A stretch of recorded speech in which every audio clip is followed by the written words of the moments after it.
이건 찬송가 드리겠습니다. 316장으로 우리 함께 찬양 드리겠습니다.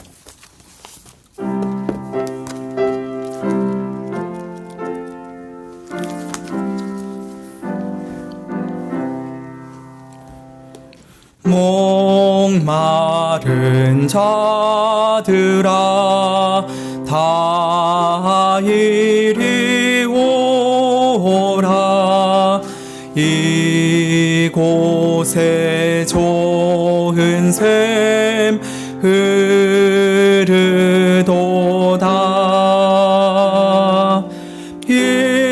힘쓰고 애씀이 없을지라도 이 샘에 오면 다 마시겠네. 이 샘에 나는 물 강같이 흘러 온전한 만국에 다 통하네.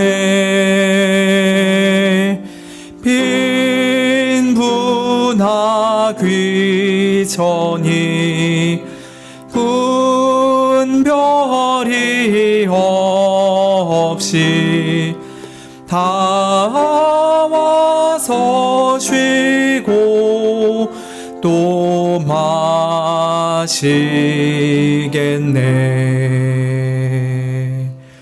신기한 샘물을 마신 자마다 목 다시 가라지 아니하고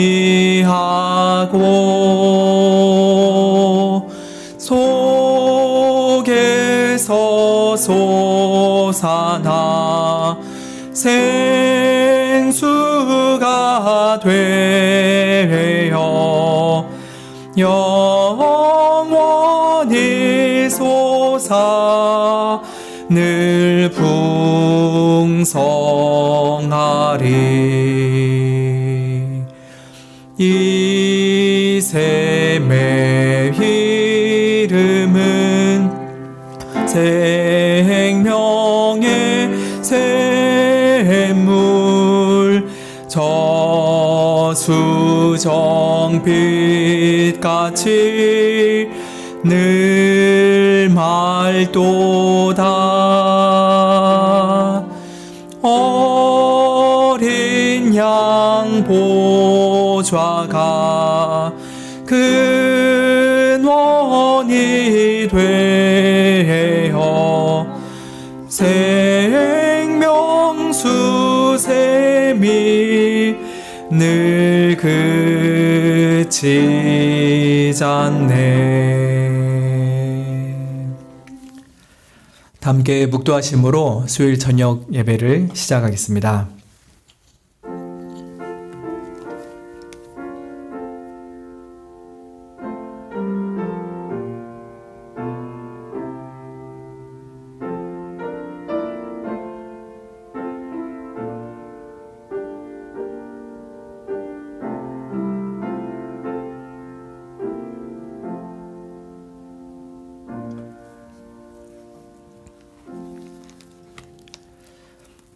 찬송가 137장 찬양 드리겠습니다.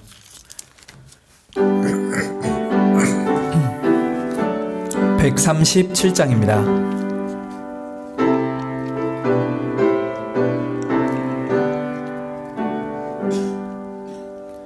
놀랍다 주님의 큰 은혜, 우리의 죄를 속하시려 갈보리 십자가 위에서 어린 양 보혈을 흘려 씻었네. 주의 은혜 우리의 죄를 다 씻었네. 주의 은혜 우리의 죄를 다 씻었네. 죄악은 성난 파도같이 우리 영혼을 위협하나 헤아릴 수 없는 주 은혜 십자가에서 나타냈네.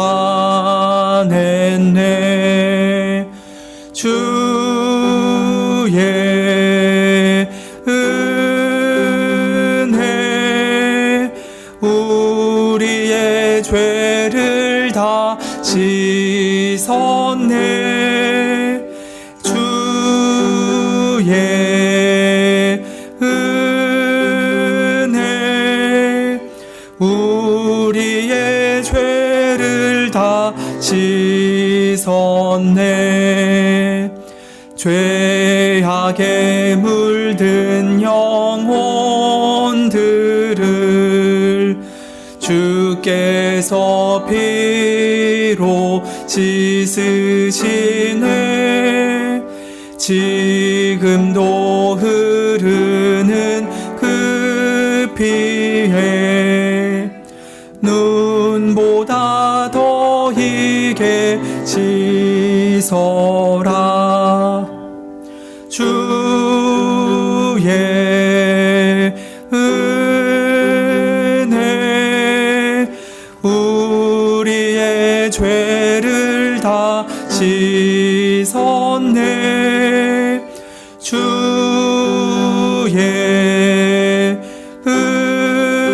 은혜 우리의 죄를 다 씻었네. 비할 수 없는 그 은혜를 믿는 자에게 거저주네. 형제여 주 앞에 나와서 더 지체 말고 곧 받아라. 주의 은혜 우리의 죄를 다 씻었네. 주의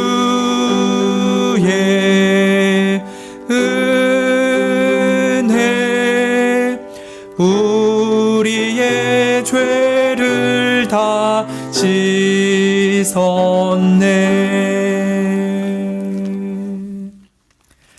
199장 한 장 더 찬양 드리겠습니다.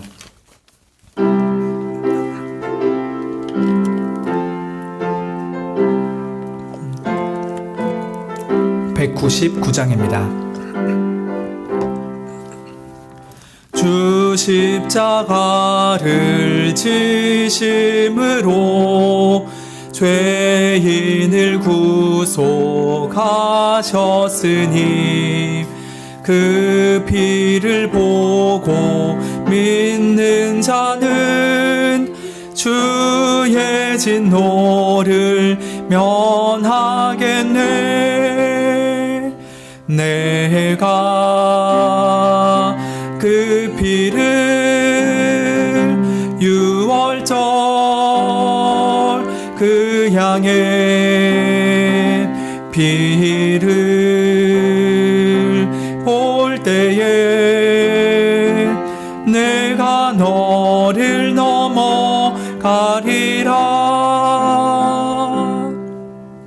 흉악한 죄인 괴수라도 예수는 능히 구원하네.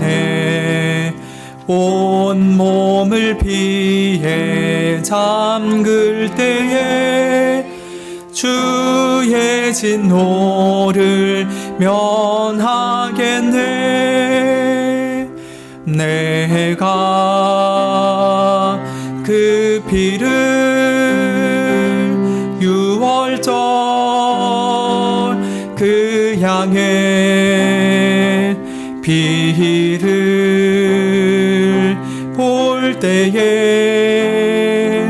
내가 너를 넘어가리라.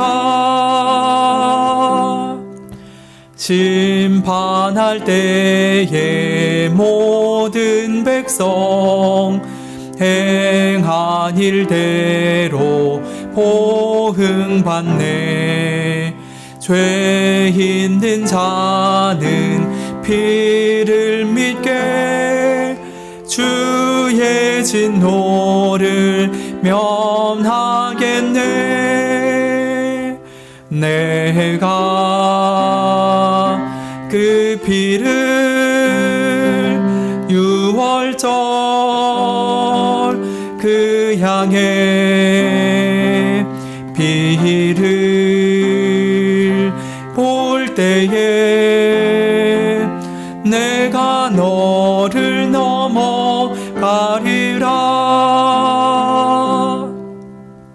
구주의 사랑 크신 은혜 보혈의 능력 의지하세. 심판의 불이 내릴 때에 주의 진노를 면하겠네. 내가 그 피를 유월절 그 양의 피를 볼 때에 내가 너를 넘어가리라.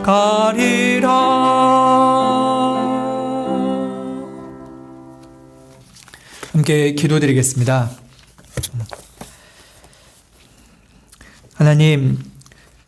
하나님은 비록 우리 눈에 보이지 아니하시지만 우리의 마음속에 하나님을 아는 것을 보여주셨고, 또 이 보이는 모든 만물 가운데서도 보이지 않는 하나님의 영원하신 능력과 신성을 밝히 보아 그 누구도 핑계치 못할 만큼 하나님을 분명히 알게 하여 주신 은혜를 인하여 감사를 드리옵나이다. 천지를 창조하신 하나님께서 우리의 생명을 조성하시고 우리의 생명을 날마다 보존하여 주시니 지금도 날마다 하나님의 은혜로만 우리가 살고 호흡을 하며 기동을 합니다.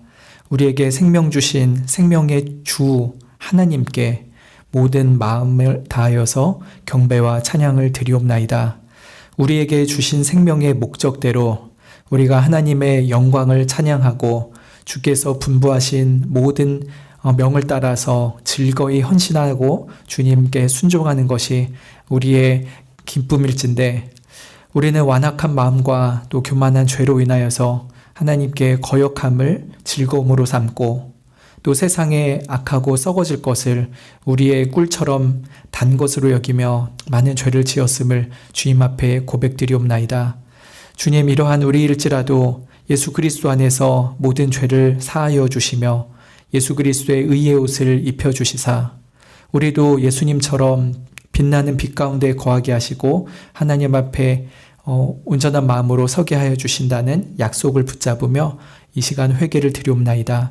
아무 긍휼도 아무 공로가 없고 공덕도 없는 우리들이오나 오직 예수 그리스도의 공로만을 의지하며 주님 앞에 나아가옵나니 주님 은혜의 보좌 앞으로 우리를 불러주시고 또 우리들에게 의롭다 선언하여 주시며 또 우리에게 마땅히 살게 하시는 거룩한 삶을 살아갈 수 있는 은혜까지 더하여 주시기를 간절히 바라옵나이다. 믿음이 없이는 하나님을 기쁘게 할 수 없다 하셨사오니 우리에게 믿음을 주시옵소서. 하나님이 살아계시다는 참된 믿음을 갖게 하여 주시옵소서.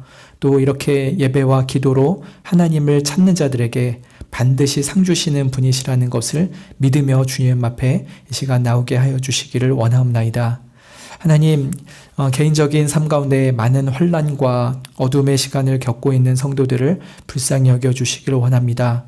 때로는 기도할 힘조차도 없어서 그 영혼이 몹시 지치고 쓰러져 있을지라도 하나님께서 로뎀나무에 쓰러져 있었던 엘리야에게 힘을 더하셨던 것처럼 삶에 지친 이들에게 주님께서 친히 찾아가 주시사 세미한 음성 가운데 말씀을 하여 주시고 하나님의 살아계심과 위로하심과 세임 주심을 경험케 하여 주시기를 바라옵나이다.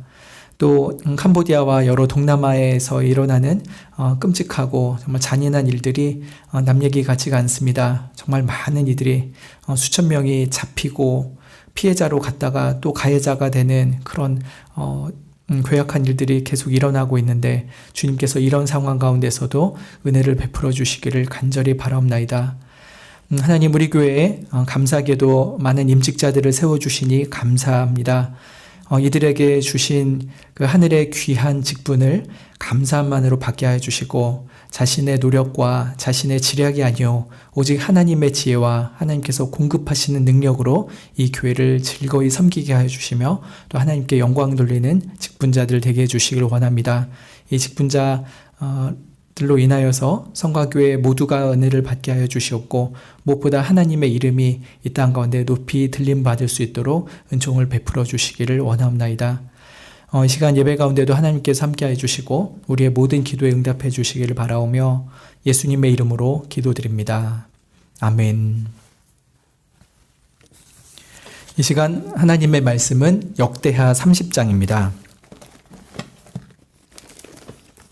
구약성경 696쪽에 있습니다.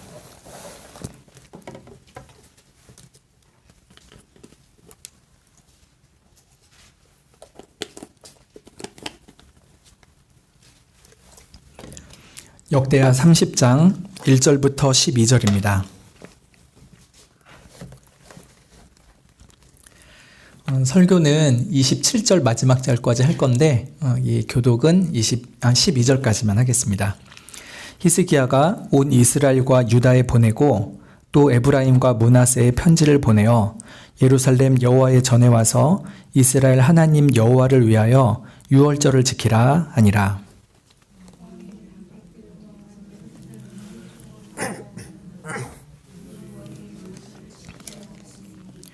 이는 성결케 한 제사장이 부족하고 백성도 예루살렘에 모이지 못한 고로 그 정한 때에 지킬 수 없음이러라. 드디어 명을 발하여 브엘세바에서부터 단까지 온 이스라엘에 반포하여 일제히 예루살렘으로 와서 이스라엘 하나님 여호와의 유월절을 지키라 하니 이는 기록한 규례대로 오랫동안 지키지 못하였음이더라.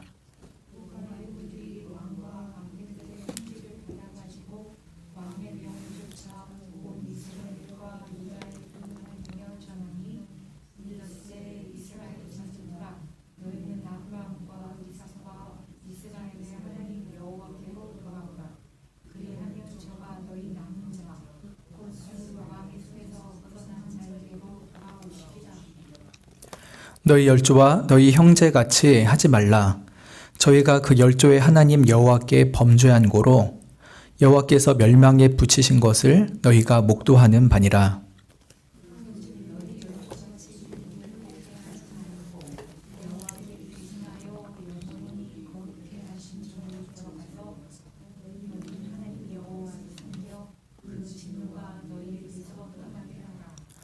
너희가 만일 여호와께 돌아오면 너희 형제와 너희 자녀가 사로잡힌 자에게서 자비를 입어 다시 이 땅으로 돌아오리라.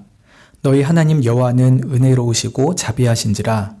너희가 그에게로 돌아오면 그 얼굴을 너희에게서 돌이키지 아니하시리라 하였더라.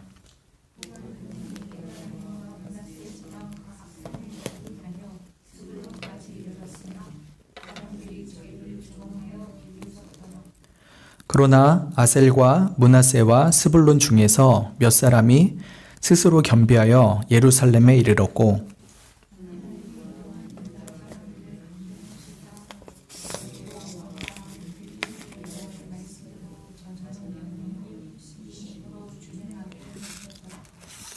아멘.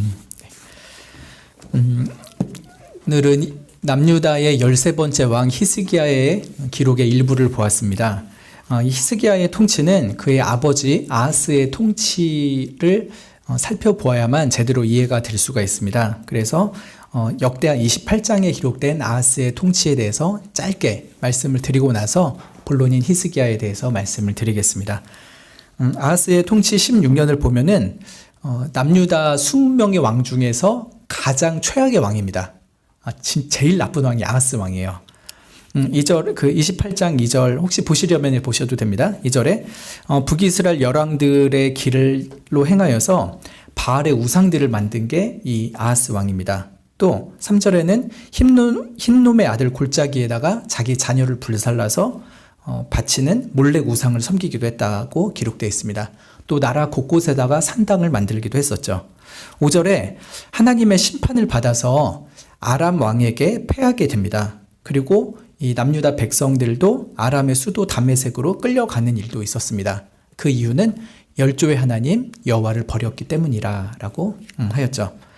그런데 이 아하스가 나중에는 이 남유다를 멸망하게 한 다메섹 신이 굉장히 강한 신이라고 생각을 했습니다. 그렇죠. 남유다의 신 여호와는 우리를 지키지 못했고 아람의 신, 다메섹의 신은 우리를 이겼으니까 여호와보다 다메섹 신이 더 세네? 그럼 앞으로 다메섹 신을 섬겨야겠다라고 생각을 한 것이었죠. 그래서 28장 24절 25절쯤 보시면 이 아하스가 정말 망측한 일을 합니다. 하나님의 성전 기구들을 다 모아가지고 부수고요. 심지어 예루살렘 성전 문을 폐쇄해버립니다. 저희 예배 드리는데 저 문을 잠궈버리고 밖을 다 콘크리트를 친다고 해봐요. 그러면 예배를 드릴 수가 없잖아요. 그것처럼 예루살렘 성전 문들을 다 닫아버렸습니다. 그리고 예루살렘 곳곳에다가 우상의 제단들을 쌓았습니다. 유다 각 성읍에는 다른 신들을 위한 산당들을 세웠죠. 이럼으로써 25절 끝에 있는 것처럼 열조의 하나님 여호와의 도를 격발케 하였다라고 평가를 받는 이가 바로 아하스입니다. 이 히스기야가 완악한 아버지 아하스와 공통 통치를 한 14년 정도를 합니다. 히스기야 11살 때부터 왕을 하거든요. 아버지와 같이. 그리고서 25살 될 때까지 14년 동안 아버지와 공동 통치를 합니다. 그런데 히스기야는 참으로 감사하게도요. 아버지랑 딴판의 사람이었습니다. 아버지는 너무 하나님 앞에 불경건한 자였지만 히스기야는 하나님 앞에 경건했습니다. 그런데 이런 히스기야조차도 25살 때 아버지가 죽기 전까지는 이런 남유다의 우상 숭배를 어찌하지는 못했었습니다. 그러나 아버지 아하스가 죽은 후에 단독 통치를 하게 된 때부터 히스기야는 그동안 하나님 앞에 기도했던 대로 종교 개혁을 일으키기 시작합니다. 역대하 29장에는 그가 일으킨 첫 번째 종교개혁의 2가지 사업이 기록되어 있습니다. 단독 통치했던 원년 1월 1일에 드디어 16년 동안이나 닫혀 있었던 예루살렘 성문을 활짝 개방을 했습니다. 그리고 제사장들과 레위인들을 소환을 해서 1월 16일까지 예루살렘 성전 안에 있었던 더러운 우상들을 모두 다 갖다 버렸습니다. 그리고 1월 17일에는 16년 만에 성전 제사를 다시 드리게 되는 귀한 시간을 가지기도 했었죠. 이렇게 해서 29장에서는 히스기야가 예루살렘 성전을 청소했다. 우상들을 척결했다. 이것이 첫 번째고, 두 번째는 거기서 하나님께 제사를 드렸다는 것입니다. 근데 36절을 보시면요. 29장 36절을 보시면 성전 정화와 제사 회복이 갑자기 일어난 사건이지만 사실은 하나님께서 백성들을 위하여 마음을 준비해 주신 것이라고 기록이 되어 있습니다. 경건한 히스기야 왕, 또 함께 돕는 제사장과 레위인들, 그리고 백성들의 마음을 하나님께서 준비해 두셨기 때문에 이렇게 히스기야가 왕이 되자마자 성전을 정화하고 제사를 회복하는 은혜를 입게 된 것이었죠. 오늘 읽은 30장은 이 29장의 사건에서 연이어 일어나는 것입니다. 그럼 날짜는 언제쯤이냐면 BC 715년 1월 17일 이후가 되겠죠. BC 715년 1월 17일 이후입니다. 날짜가 여기선 중요합니다. 네. 히스기야는 남유다와 북이스라엘 전체에 유월절을 선포하겠다라는 계획을 갖게 됩니다.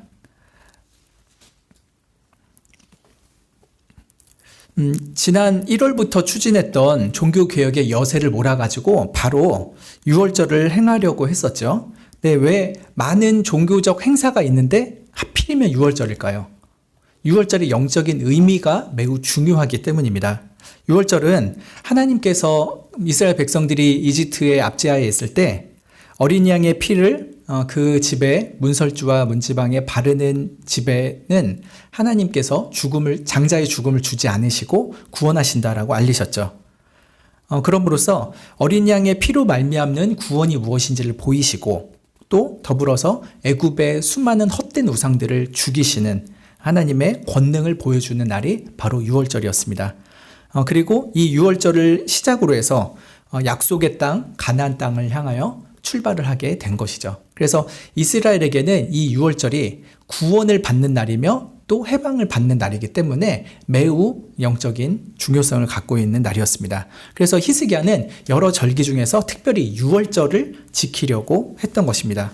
하나님의 하나님 되심이 가장 분명히 드러나는 절기였기 때문이죠.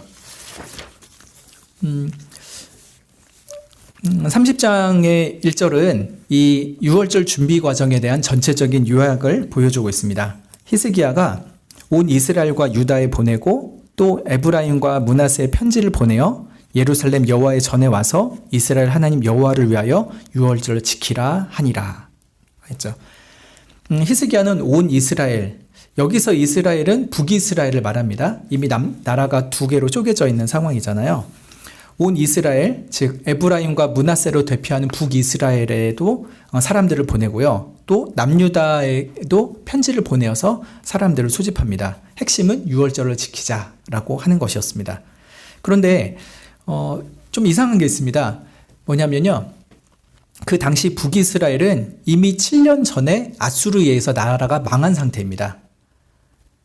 지금 아까 제가 이 히스기야 30장의 사건이 BC 715년이라고 했죠. 근데 그 전 7년 전에 아수르에 의해서 북이스라엘은 멸망되었었습니다. 그래서 북이스라엘의 많은 백성들이 아수르 땅으로 잡혀갔었고요. 또 북이스라엘 땅에는 여러 이방인들이 들어와서 살기도 했었습니다.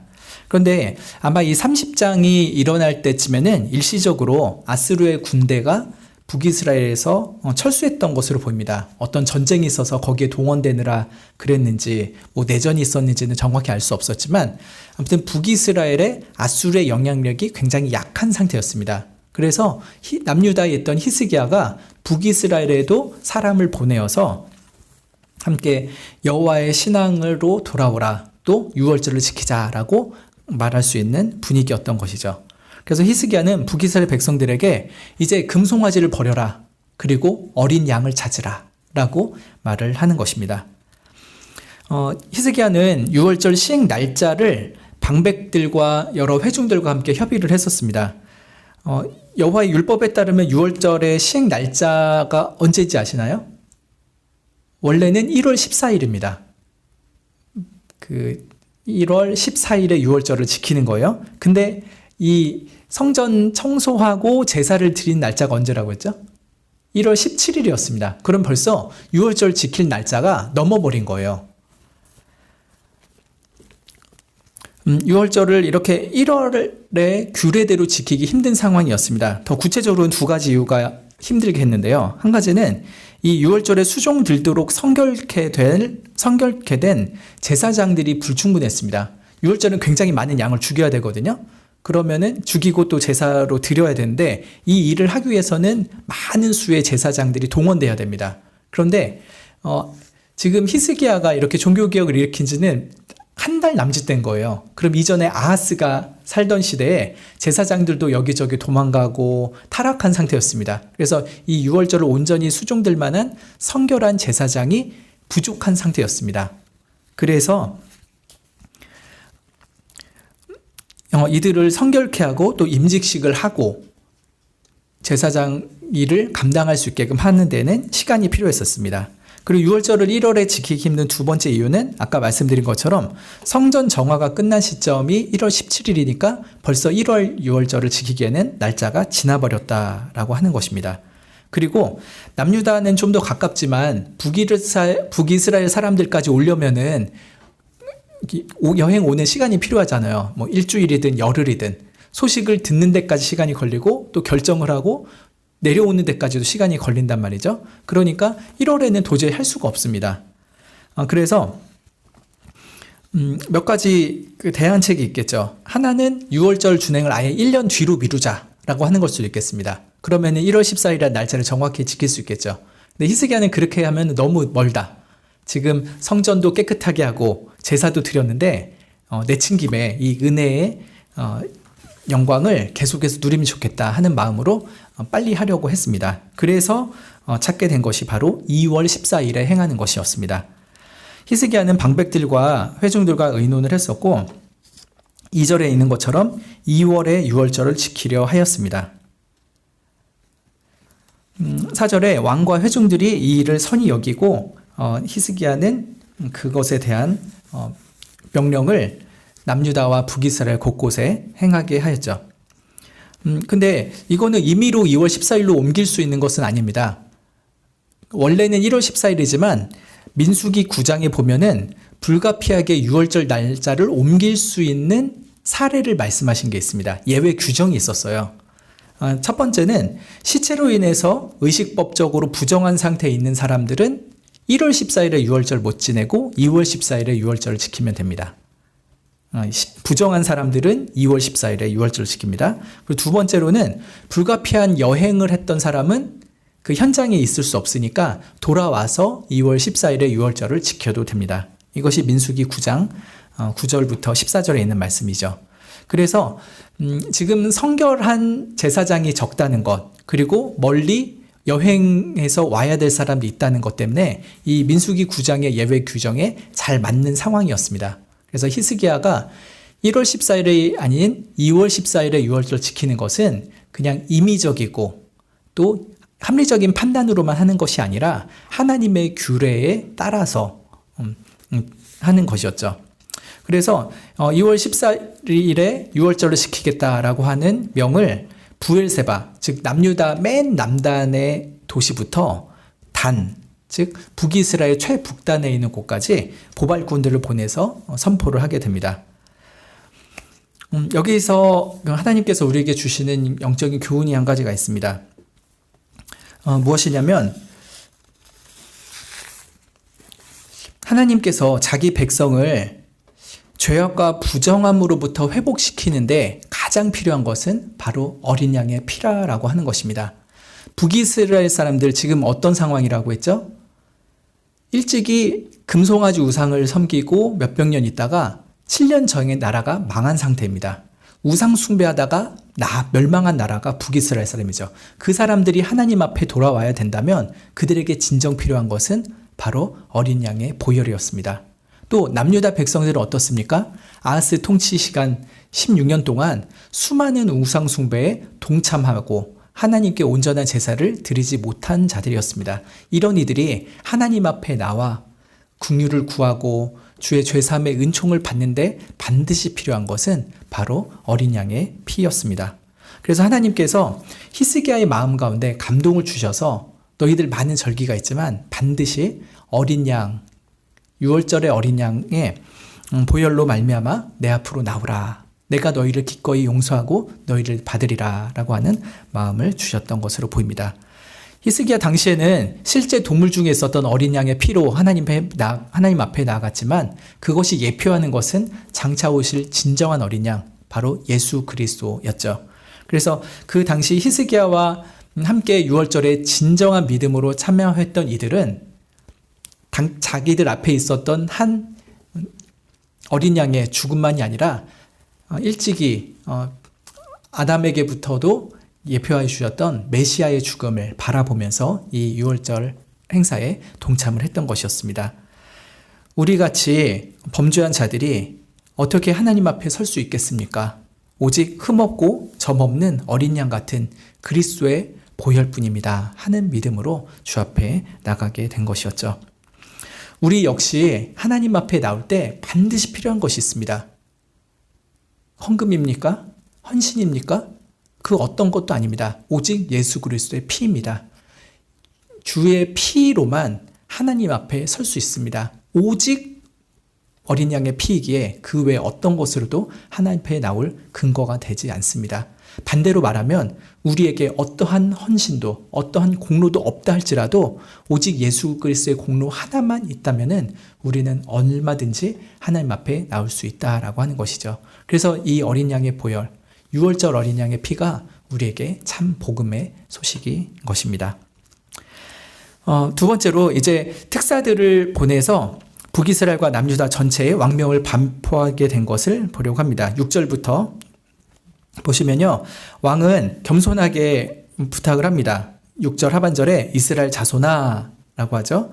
이스라엘이라는 것은 하나님께서 12지파를 부르실 때 이름이죠. 은혜 언약을 기억하게 하는 이름입니다. 근데 여기에는 남유다 백성들도 포함되지만 일찍이 하나님을 떠났던 10지파, 북이스라엘 백성들도 포함이 되어 있는 것이죠. 히스기야는 아브라함과 이삭과 이스라엘의 하나님께 돌아오라 라고 하면서 회개를 권고합니다. 남유다 백성들도 그렇지만 북이스라엘 백성들은 훨씬 더 그 가슴이 뭉클했을 것 같아요. 와, 우리가 떠난 지가 몇백 년인데 이런 우리들 다시 불러주시는 하나님이시구나 하는 것이죠. 히스기야 6절 하반절에 너희가 하나님께로 돌아와라. 그러면 너희 남은 자 곧 아수르 왕의 손에서 벗어난 자에게로 돌아오시리라 라고 합니다. 특별히 북이스라엘을 초점을 맞춰서 말씀한 것이 느껴지실 겁니다. 너희들이 하나님께로 돌아오면 하나님도 너희들에게 돌아오실 것이다 라고 한 것이었죠. 그리고 7절에 또 다른 권면을 하니 너희 열조와 너희 형제같이 범죄하지 말아라. 그 열조의 하나님께 범죄해서 여호와께서 멸망에 붙이신 것을 너희가 목도하는 바이니라. 너희 조상들이 하나님께 범죄함으로 지금 나라가 망하지 않았느냐. 근데 너희들 똑같이 그러면은 도저히 회복할 수 없을 것이다. 그러니 하나님께로 속히 돌아와라. 그것에 대한 명확한 신앙의 고백은 바로 유월절에 참여하는 것이었습니다. 그래서 8절에 그런즉 너희 열조같이 목을 곧게 하지 말고 여호와께 귀순하여 영원히 거룩해 하신 전에 들어가서 너희 하나님 여호와를 섬겨 그 진노가 너희에게서 떠나게 하라 라고 했습니다. 여호와께 귀순하라 라고 하니까 이게 좀 낯선 표현이죠. 귀순한다는 게 좀 더 그냥 원어대로 생각을 하면은 여호와께 손을 내어드리라 라고 하는 거예요. 손을 내어드리라. 요새 가끔씩 저 유튜브에 보면은 강아지들이 나와요. 강아지들이 너무 귀여워서 키우고 싶은데 강아지들이 주인에게 내가 당신을 신뢰합니다. 당신의 모든 말을 듣겠습니다라고 하는 표현으로 하는 것 중에 하나가 주인이 손을 딱 내면 손 하면은 걔가 그 손을 자기 딱 올려놓는 거예요. 하나님께서 지금 이스라엘 백성들에게 여호와께 귀순해라 라고 하는 건 나에게 손을 내밀어라 라고 하는 것입니다. 그때 이미 하나님은 먼저 손을 내미신 거예요. 유월절로서 남유다와 북이스라엘 백성들에게 하나님은 손을 내밀었습니다. 그리고 너희들도 여호와께 손을 내밀어라 라고 말씀하는 것이죠. 근데 여호와께 귀순하여 하는 구체적인 표현이 뭐라고요? 영원히 거룩해 하신 전에 들어오라 라고 하는 것입니다. 예루살렘 성전으로 전부 집합하라는 것이에요. 진정으로 하나님께 손을 드린다면은 너희들의 발도 움직여서 여호와의 성전으로 나오라. 그리고 너희 하나님 여호와를 섬겨서 그 진노가 떠나게 하라 라고 권면을 하는 것이죠. 9절은 6절과 비슷하게 순종할 때 약속을 반복합니다. 너희가 만일 여호와께 돌아오면 너희 형제와 너희 자녀가 사로잡은 자에게서 자비를 입어 다시 이 땅으로 돌아오리라. 너희 하나님 여호와는 은혜로우시고 자비하신지라. 너희가 그에게로 돌아오면 그 얼굴을 너희에게서 돌이키지 아니하시리라 라고 합니다. 너희들 돌아와라. 그러면 하나님도 너희들에게 그 얼굴을 다시 비춰주실 것이야 하는 것이죠. 남유다 백성들도 그렇지만 북이스라엘 백성들에게는 너무나도 단비와 같은 복음이었을 것입니다. 근원적으로 하나님은 그 성품이 어떠신 분입니까? 은혜롭고 자비로우신 분이십니다. 그러니 하나님께로 회개하며 돌아오는 자들에게 그 얼굴을 돌이키지 아니하시고 기쁨으로 안아주시고 마치 집 나갔던 탕자가 돌아왔을 때 아버지가 그를 아는 것처럼 하나님도 안아주실 것이라 히스기야는 설득을 합니다. 근데 하나님께서 그들을 은혜로 받아주실 것은 분명하지만 떠났던 백성들도 먼저 해야 될 것이 있습니다. 무엇입니까? 회개하면서 돌아오는 것입니다. 회개하지 않는데 무턱대고 그냥 용서하시는 것이 아니라 회개하는 자에게 용서를 하시는 것이죠. 그래서 이번 6월절 행사는 단순한 종교 절기 지키기 정도가 아니었습니다. 오랫동안 타락하여서 하나님 앞에 멸망당했던 북이스라엘 백성들, 또 그보다는 짧지만 여전히 긴 세월 동안 하나님을 떠났던 남유다 백성들을 하나님께서 부르셔서 그들의 모든 죄를 어린 양의 피로 깨끗이 씻어주실, 은혜를 베푸실 특별한 영적 의식이었던 것입니다. 그런데 이 복된 초대 가운데 북이스라엘과 남유다 백성들의 반응은 어떻습니까? 10절부터 12절에 나타나죠. 먼저 북이스라엘은 10절에서처럼 특사들이 에브라임, 므낫세, 스불론 곳곳에 찾아갔는데요. 북이스라엘 백성들 대부분은 조롱하고 비웃었습니다. 히스기야가 보낸 특사를 때려서 보내지 않은 것만도 다행이다 싶을 정도입니다. 이들은 오랜 세월 동안 금송아지 그리고 각종 더러운 우상에 마음을 뺏긴 자들이죠. 그래서 많은 자들은 돌아오지 않았습니다. 그렇지만 아셀과 므낫세, 스불론 지파의 일부 사람들이 스스로 겸비하면서 예루살렘으로 출발했습니다. 저 남유다 히스기야 왕이 사람들을 보낸데 6월절을 지키러 오라고 그러네? 얘들아, 짐 챙겨라. 우리 가야겠다. 여보, 빨리 짐 싸세요. 그리고 갈 때 먹을 떡도 좀 싸세요. 그래가지고 몇몇 사람들이 출발을 한 것이었습니다. 왜 그럽니까? 하나님께서 북이스라엘 가운데도 남은 자를 두셨기 때문입니다.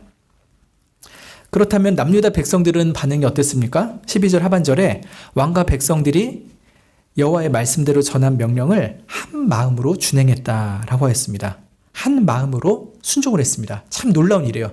거의 16년 동안 아하스의 통치 가운데 제대로 된 신앙생활을 하지 못했던 이들이었으나 히스기야를 통한 이 권면이 남유다 백성들의 마음 가운데 큰 변화를 일으켰습니다. 그런데 왜 그랬냐 했을 때 12절 상반절에 보시면 그 이유가 명확히 기록되어 있습니다. 하나님이 또한 유다 사람들을 어떻게 했다고요? 감동시키셨다라고 합니다. 하나님이 감동시키셨다. 근데 이거를 원어로 보면요, 하나님께서 그 손을 그 위에 올렸다라고 하는 거예요. 남유다 백성들 사람들의 심령 위에 하나님께서 손을 얹으신 거예요. 그러니까 이 30장 보면 손에 대한 얘기가 자주 나오는 걸 아실 수 있겠죠. 하나님이 손을 내미시고 이스라엘 백성들에게 너희들도 손을 내밀어라 라고 하셨어요. 근데 여기서는 하나님께서 그 사람들의 심령 가운데 손을 얹으신 거예요. 마치 안수하신 것처럼.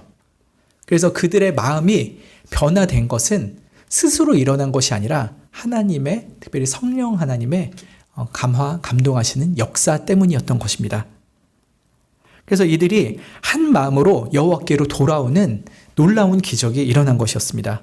오랜 세월 동안 아하스 우상 산당 제사에 심취했었던 이 남유다 백성들조차도 거룩한 성령의 역사와 일하심으로 말미암아 그 심령이 뜨거워졌고요. 그의 발을 빨리 움직여 하나님께로 돌아오게 되었습니다. 그 이들 또한 하나님의 성전에 나와서 자신의 손을 하나님 앞에 내어드리게 된 것이었죠. 장차 오실 어린 양 예수 그리스도의 보혈의 공로를 의지하면서 이들은 믿음으로 나오게 된 것이었습니다. 요한복음 6장에는 아버지께서 이끌지 아니하면 아무라도 나 예수에게 올 수 없다라고 했습니다. 지금 시대도 동일하죠.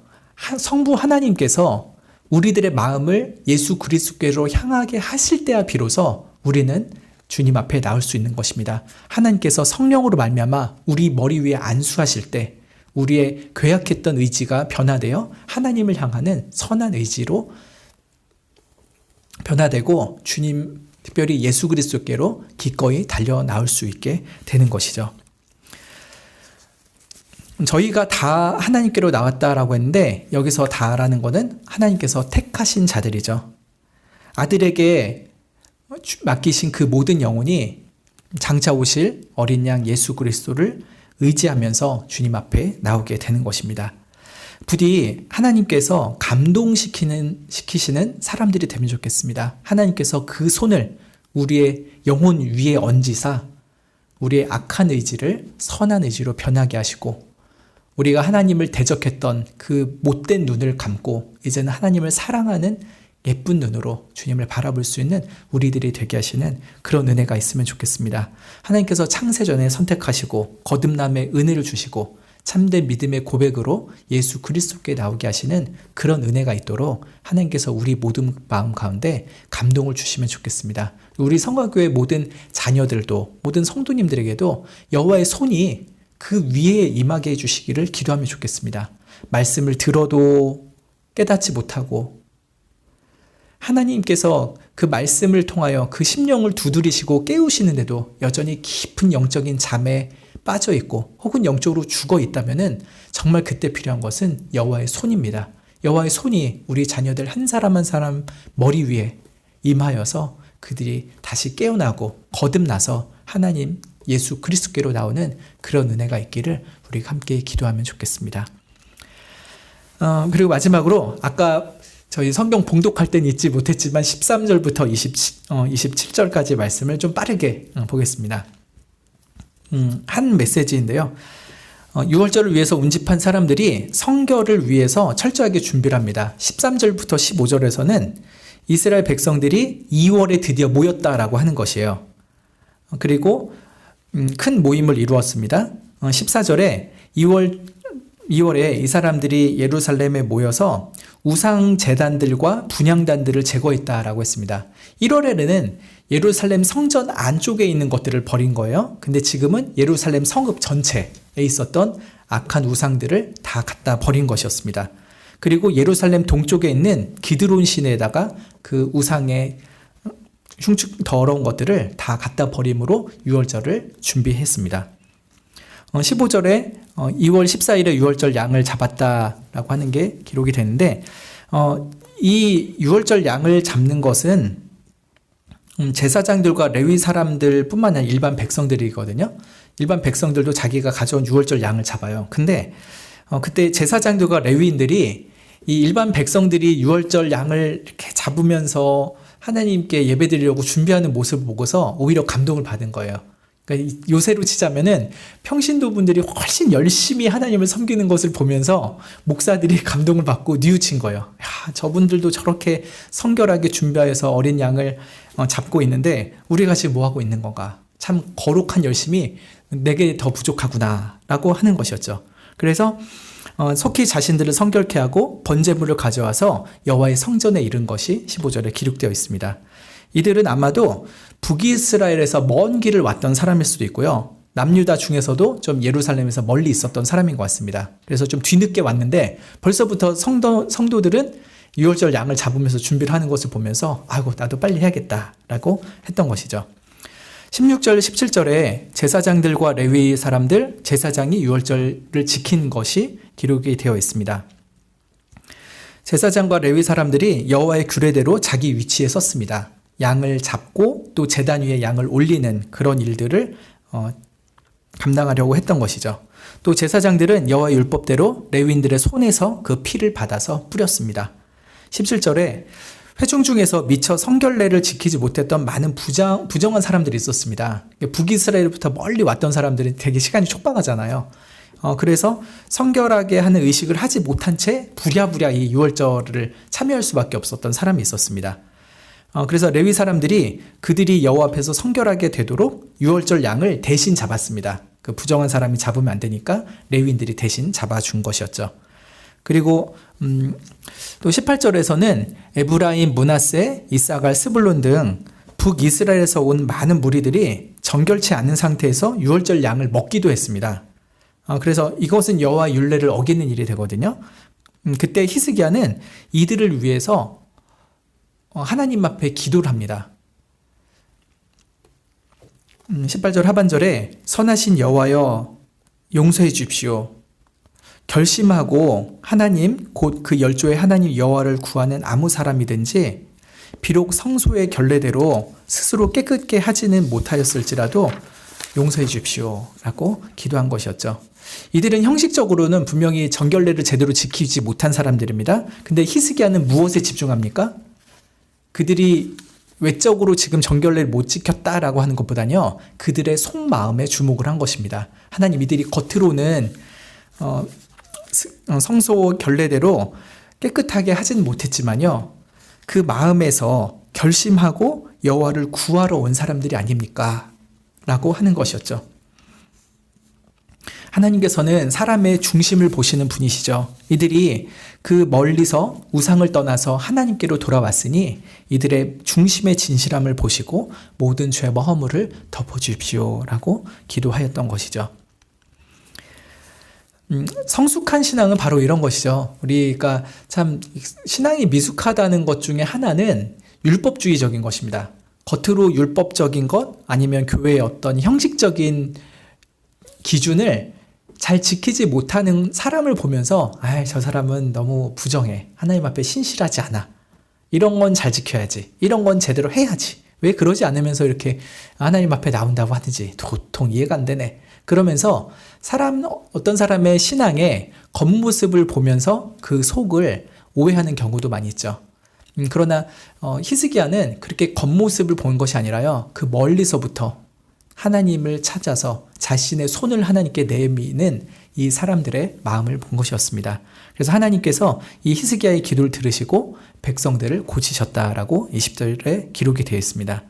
이것은 일찍이 솔로몬 때 기도했던 것이 지금 응답되는 것이기도 해요. 솔로몬이 예전에 성전을 다 짓고 하나님 앞에 낙성식을 하면서 기도했던 것이 있었는데요. 내 이름으로 일컫는 내 백성이 그 악한 길에서 떠나 스스로 겸비하고 기도하여 내 얼굴을 구하면 내가 하늘에서 듣고 그 죄를 사하고 그 땅을 고칠지라 라고 하는 것을 하나님께서 선포하는 것을 들었었습니다. 하나님께서 나의 백성이 그 악한 길을 떠나서 스스로 겸비하고 내 얼굴을 구하면 내가 하늘에서 그 기도를 듣겠다. 죄를 사해 주겠다. 그 땅을 고칠 것이다 라고 약속해 주셨습니다. 지금 옛적에 솔로몬 때 주셨던 그 하나님의 말씀이 이 히스기야 때 응답이 된 것이었죠. 21절에 이렇게 유월절과 7일 무교절을 지킨 동안에 레위 사람과 제사장들이 큰 소리 나는 악기로 하나님을 찬양했습니다. 정말 너무나도 행복한 그 한 천국의 잔치가 벌어진 것이었죠. 또 22절에 히스기야는 여호와를 섬기는 일을 잘 감당한 레위 사람들을 크게 격려합니다. 온 무리가 화목제를 드리면서 하나님과 다시 화목해 된 그 기쁨을 찬양하고 감사를 드립니다.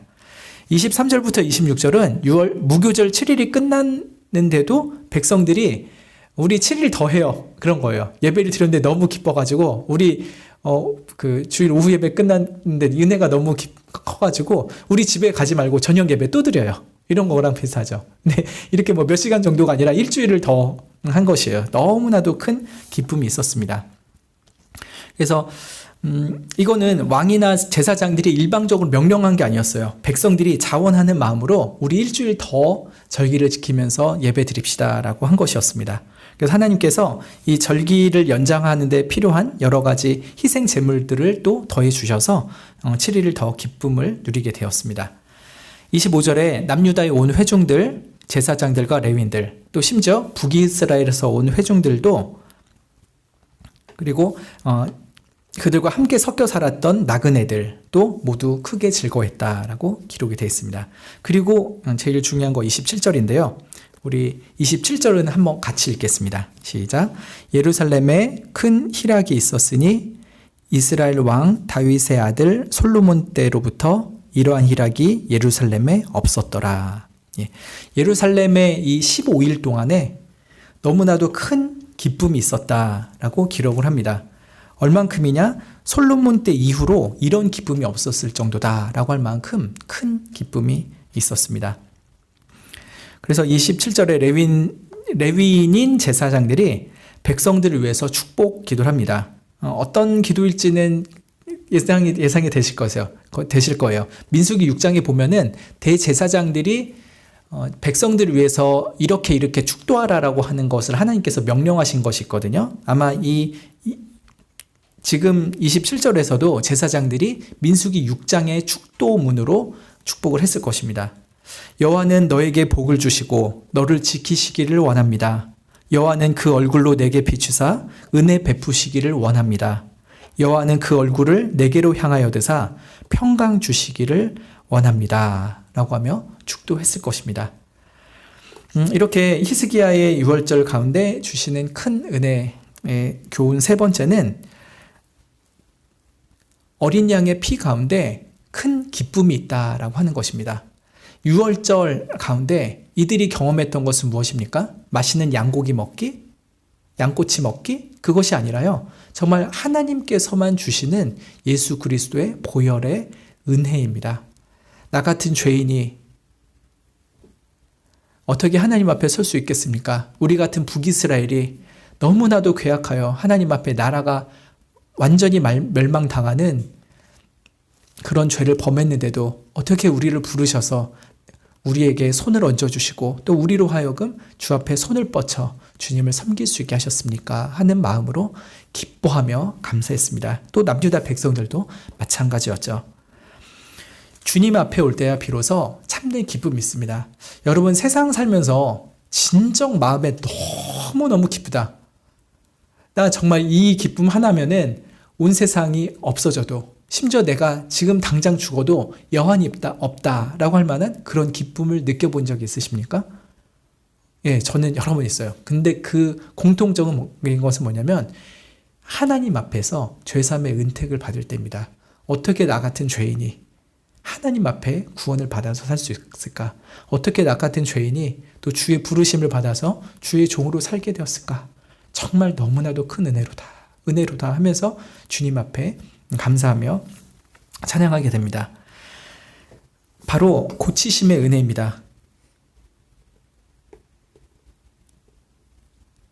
우리 같은 죄인들의 영혼과 육신을 고치시는 그 은혜가 예수 그리스도의 보혈 속에 있습니다. 또한 온 공동체에게 함께 기뻐하는 기쁨을 주십니다. 27절에 보시면요. 그때 제사장들과 레위 사람들이 일어나서 백성들을 위하여 축복하였으니 그 소리가 들으신 바 되고 그 기도가 여호와의 거룩한 저소 하늘에 상달하였더라 라고 하죠. 이들이 함께 기도하고 하나님 앞에 기도했던 것들이 하늘에 상달되는 기쁨을 이들이 느꼈던 거예요. 우리가 했던 기도가 하늘에 응답됐구나, 하나님께서 우리의 기도를 받으셨구나라고 하는 너무나도 큰 확신이 있었던 거예요. 우리 기도를 하잖아요. 근데 기도가 정말 하나님 앞에 응답이 되는 건지 많은 건지, 여호와의 보좌 위로 올라갔는지 중간에 떨어졌는지 마음에 확신이 없는 그런 기도가 아니라요. 이들은 정말 우리가 하나님 앞에 제사드렸던 것들, 또 대제사장들이 그들을 위해서 축복 기도했던 것들이 하나님 앞에 상달되고 하나님께 기쁨의 향기가 되었다는 것이 너무나도 큰 확신으로 와닿게 된 것이었어요. 그래서 그들이 너무나도 기뻐하며 주님 앞에 찬양을 드렸던 것입니다. 오늘 히스기야의 유월절에 대한 말씀을 봤습니다. 크게 세 가지에 주목을 했습니다. 한 가지는 여호와께서 그 죄에 빠졌던 북이스라엘 남유다 백성들을 부르실 때 어린 양의 피로 부르셨다라고 하는 것입니다. 우리들도 어린 양의 피로 부르십니다. 두 번째, 하나님을 멀리 떠났던 이들을 돌아오라고 할 때 하나님 우리에게 너희들의 손을 내놓으라 라고 하십니다. 주님, 우상을 섬겼던 나의 더러운 손이 아니요, 이제는 오직 하나님만 섬기는 진실한 손, 신실한 손, 정결한 손 되게 하옵소서 라고 하며 주님 앞에 여러분의 손을 내어주시면 좋겠습니다. 이제는 믿음으로만 살겠습니다. 이제는 순종으로만 살겠습니다 하는 마음으로 우리의 손을 주께 내어드리면 좋겠습니다. 세 번째로는 여호와께서 그 손을 머리 위에 얹으신 이들이 어린 양의 보혈의 은혜로 말미암아 모든 죄사함의 기쁨을 누리고 하나님을 진정으로 찬양하는 기쁨을 누렸다라고 하는 것입니다. 그래서 우리에게 여호와의 손을 우리의 영혼 위에 얹어주시기를 함께 기도하면 좋겠습니다. 우리 교회 모든 성가교회 자녀들과 성도님들, 여호와의 손이 우리 머리 위에 있어서 우리가 그 손을 하나님께 기꺼이 내어드리는 그런 복된 신앙의 공동체가 되면 좋겠습니다. 솔로몬 시대 이후에 또 히스기야 시대 이후에 이러한 희락이 없었더라 라고 하는 희락이 우리 성가교회 가운데 충만하면 좋겠습니다. 기도하고 마치겠습니다. 하나님, 우리에게 우리의 죄대로 보복하지 아니하시고 예수 그리스도의 거룩하신 공로대로 우리들을 받아주시고 죄를 씻어주셔서 정말 감사합니다. 우리가 그 누구에게 이런 귀한 대접을 받겠습니까? 하나님께서 영벌이 아니라 영생의 복을 우리에게 기꺼이 허락하여 주시니 그 은혜로우시고 자비로우신 하나님 앞에 즐거움으로 달려옵니다. 우리와 우리 모든 성도님들 머리 위에 여호와의 손을 얹어 주시사 우리의 심령이 늘 하나님을 향하도록 감동을 주시옵소서. 또한 그 감동을 받은 자들로서 우리의 손을 주께 기꺼이 내어드리며 참된 믿음과 순종으로만 살아가는 여호와의 복된 백성들 되게 해주시길 원합니다. 그래야 이 세상은 알아주지도 않고 이 세상은 우리를 늘 눈물 짓게 할 것이나 오직 하나님 앞에서 살아갈 때 정말 하늘에서만 내려주시는 신령한 기쁨이 그 큰 희락이 우리의 심령 가운데 늘 충만케 하여 주시옵소서. 예수님의 이름으로 기도드립니다. 아멘. 하늘에 계신 우리 아버지여, 이름이 거룩히 여김을 받으시오며 나라의 임하옵시며 뜻이 하늘에서 이룬 것 같이 땅에서도 이루어지이다. 오늘날 우리에게 일용할 양식을 주옵시고 우리가 우리에게 죄 지은 자를 사하여 준 것 같이 우리 죄를 사하여 주옵시고 우리를 시험에 들게 하지 마옵시고 다만 악에서 구하옵소서. 대개 나라와 권세와 영광이 아버지께 영원히 있사옵나이다. 아멘.